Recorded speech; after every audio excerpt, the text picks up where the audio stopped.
कहा गया है कविता मनुष्य के भीतर बची हुई संवेदना की आखिरी आवाज़ होती है, और आज की शाम उन्हीं आवाज़ों के नाम है। तो आइए इस खूबसूरत सिलसिले को आगे बढ़ाते हैं। रामधारी सिंह दिनकर की पंक्तियां हैं कि मानव जब जोर लगाता है पानी पत्थर बन जाता है। इन्हीं ऊर्जावान शब्दों के साथ मैं आमंत्रित करना चाहता हूं लखनऊ के रहने वाले हिंदी कवि रवि प्रकाश जी को।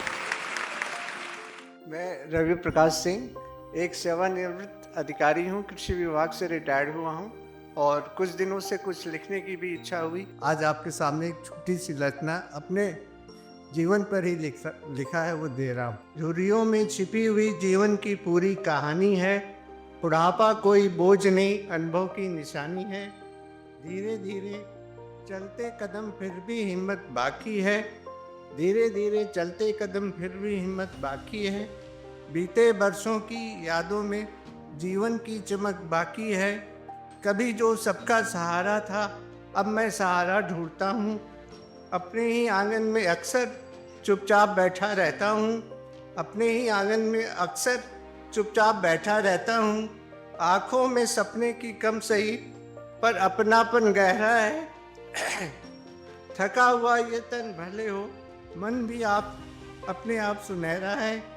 बच्चों की मुस्कानों में जिनकी दुनिया बसती है, थोड़ी सी सम्मान की छाया हर पीड़ा को हरती है।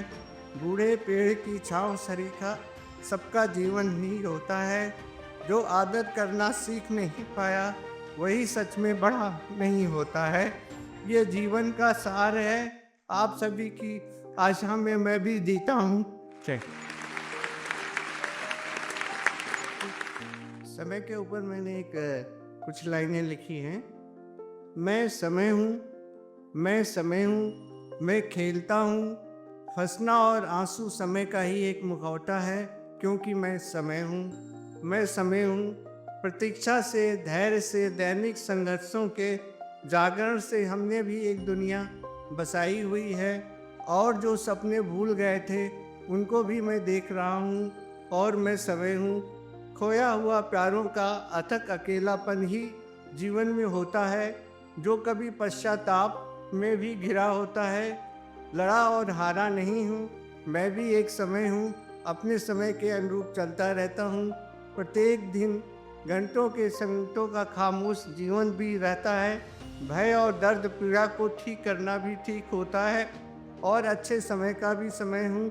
अभाव और आशा सबसे अपनी इच्छाओं को समेटे हुए सच में मैं समय हूँ, और समय सबके साथ भी होता है। मैं उन्हें सुनाना चाहता हूँ जो जीवन के अंत में फिर से हैं, जो जीवन के दिन के अंत में फिर से हैं। सिर्फ मैं इसलिए मैं बिना किसी कारण के भी भ्रमित हूँ और नहीं भी रहता हूँ। बड़े अंतर को खोजने के लिए मेरे दिमाग और मेरे दिल को प्रतिष्ठित करना भी स्वाभाविक है। उस शून्य के खोए बिना मुझे परेशान भी कुछ करता है। कुछ भी नहीं जो मैंने सोचा था, वो भी तो जीवन में संघर्ष होगा। इस शून्य को भरने के प्रयास में मैं अपने मन को शुद्ध करने के लिए खोल देता हूँ। सूर्यास्त की हवा में खोए बिना भी नीले आकाश में मैं विचरता रहता हूँ। खंडहरों के बीच नहीं फंसे और मेरे विचार चलते रहे। मैं अपनी खामोशी में भी खामोशी को सुनाना चाहता हूँ। धन्यवाद।